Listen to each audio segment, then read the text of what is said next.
बिस्मिल्लाहिर्रहमानिर्रहीम। मैं वकार हुसैन। पाकिस्तान के अंदर जब तक गवर्नेंस अच्छी नहीं होगी मेरा पाकिस्तान तरक्की नहीं करेगा।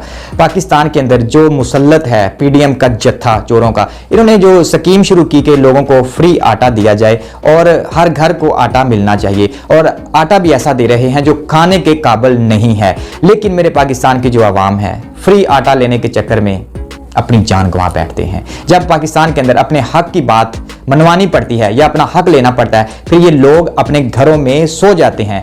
और मेरे पाकिस्तान की आवाम भी कुछ इसी तरह की है कि फ्री में कुछ भी मिलता हो तो लाइनों में लग जाते हैं। जैसे पाकिस्तान के अंदर जो हालात बन रहे हैं या जो पाकिस्तान के अंदर हालात बन चुके हैं, ये समय से बालातर है। 8 से 10 लोगों की डेथ हो चुकी है सिर्फ आटा लेने के चक्कर में। एक 10 किलो का थैला लेने के चक्कर में लोग अपनी जान गंवा बैठे हैं। रोजे की हालत में लाइनों में लोग लगे हुए हैं, लेकिन आटा फिर भी नहीं मिल रहा। लोग 2-2, 3-3 दिन लाइन में लगते हैं, सुबह जाते हैं, रात को भी उन लोगों को आटा नहीं मिलता। इसी वजह से पाकिस्तान के अंदर जब तक गवर्नेंस अच्छी नहीं होगी तो पाकिस्तान कैसे तरक्की करेगा। इसी वजह से छोटे छोटे कामों से ही गवर्नेंस अच्छी होती है। या तो ये आटा लोगों के घरों तक पहुंचाया जाता, जैसे मर्दमशुमारी हो रही है, लोगों के घरों में जाकर टीचर जा रहे हैं, लिखत पढ़त कर रहे हैं, तो एक एक थैला लोगों के घरों में पहुंचा देते तो शायद जो लोग मर चुके हैं वो बच जाते। रमजान के महीने में रोजे रखकर जो लोग सारा दिन धूप गर्मी में खड़े रहते हैं आटा लेने के चक्कर में, लेकिन फिर भी उनको आटा नहीं मिलता। तो ये मेरे पाकिस्तान के हालात किस साइड पर जा रहे हैं। और मेरा पाकिस्तान वाहिद मुल्क है जहां पर ऐसे काम होते हैं। 8 से 10 लोग अपनी जान दे बैठे हैं सिर्फ एक आटे के थैले के लिए, और वो आटा भी ऐसा है कि जो मेरे हाल है कि खाने के काबिल नहीं है। अगर जो लोग लेके गए हैं उनको बेहतर पता होगा कि वो आटा कैसा है।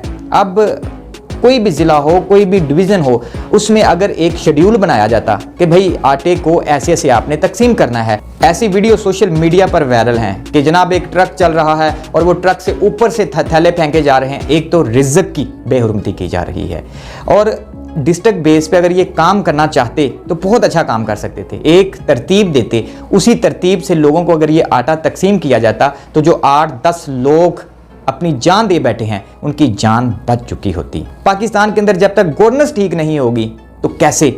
यही अवाम अगर अपने हक के लिए निकले तो शायद आज ये पाकिस्तान के अंदर दिन ना देखने पड़ते, किसी को भी ना देखने पड़ते। लेकिन मेरे पाकिस्तान की आवाम जो है ये नहीं सोचती।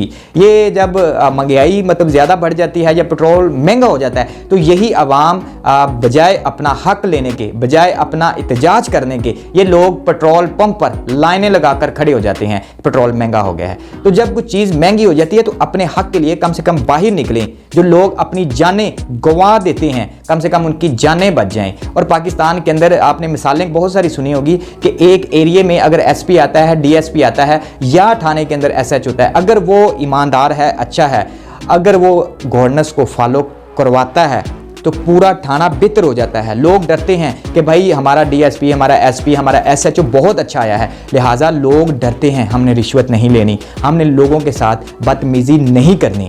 अगर उसी एरिया में एसपी, डीएसपी या एसएचओ रिश्वतखोर होगा तो क्या होगा, जो नीचे अमला सारा होगा वो भी रिश्वत लेता होगा। तो पाकिस्तान के अंदर ये सबसे बड़ा जो मसला है ये यही है, पाकिस्तान की गवर्नेंस। पाकिस्तान की इमरान खान क्यों कहता आ रहा है कि भाई पाकिस्तान के अंदर गवर्नेंस को अच्छी करें, गवर्नेंस अच्छी करेंगे तो पाकिस्तान बेहतरी की तरफ जाएगा। लेकिन हम यहाँ से सुनते हैं, यहाँ से निकाल देते हैं। हम इन चीज़ों को फॉलो नहीं करना चाहते। पाकिस्तान के अंदर जो आज हालात पैदा हो रहे हैं, ये जो पाकिस्तान के ऊपर मुसल्लत पीडीएम का जत्था है, चोरों का जत्था है, डाकुओं का, गद्दारों का जो जत्था है, इन्होंने मेरे पाकिस्तान को बर्बाद कर दिया है। फिर कहते हैं जी आप लोगों ने कोई वीडियो नहीं बनानी, पाकिस्तान पे जो मर्जी हो जाए, वरना सोशल मीडिया पे जो आप ऐसी वीडियो बनाएंगे आपको गिरफ्तार कर लिया जाएगा, आपके खिलाफ एफआईआर दर्ज की जाएगी। भाई अगर हम अपने हक के लिए बोलेंगे तो आप पर्चे देते हैं तो देते रहें, हम अपने हक के लिए बोलते रहेंगे और हमेशा बोलते रहेंगे। बस ये चोरों को, ये जितने घटिया लोग पाकिस्तान पर मुसल्लत है, इनका एक मिशन है कि बस इमरान खान, इमरान खान, इमरान खान, सोते जागते बैठते उठते इन लोगों को इमरान खान याद आता है, इसके अलावा कुछ भी नहीं। लेकिन ये 7-8 महीनों के अंदर मेरे पाकिस्तान के जो हालात इन्होंने पैदा कर दिए हैं ये आपके सामने हैं।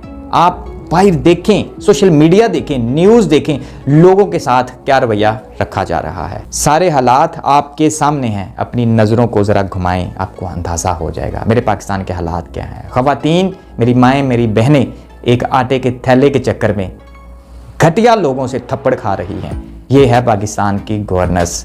पुलिस वाले थप्पड़ मार रहे हैं, लाइनों में लगे हुए लोग सारा सारा दिन रोज़ा नहीं खोलते, खाना नहीं खाते, बैठे रहते हैं, आटा लेना है। ऐसे हालात मेरे पाकिस्तान के इन घटिया, इन बदकिरदारों ने कर दिए हैं। अल्लाह पाक इन्हीं लोगों का खाना खराब करे जिन्होंने मेरे पाकिस्तान को इस हालात तक पहुंचा दिया है। इसलिए पाकिस्तान के अंदर कोई भी स्कीम करने से पहले 1000 बार सोचा करें कि हमने उसको मैनेज कैसे करना है। इमरान खान साहब के दौर में जब कोरोना था तो हर घर को पैसे मिलते रहे, लेकिन ऐसे लोगों की मौतें नहीं हुई जैसे आज हो रही हैं, क्योंकि जो पहले थोड़ी बहुत गवर्नेंस थी वो भी चली गई है।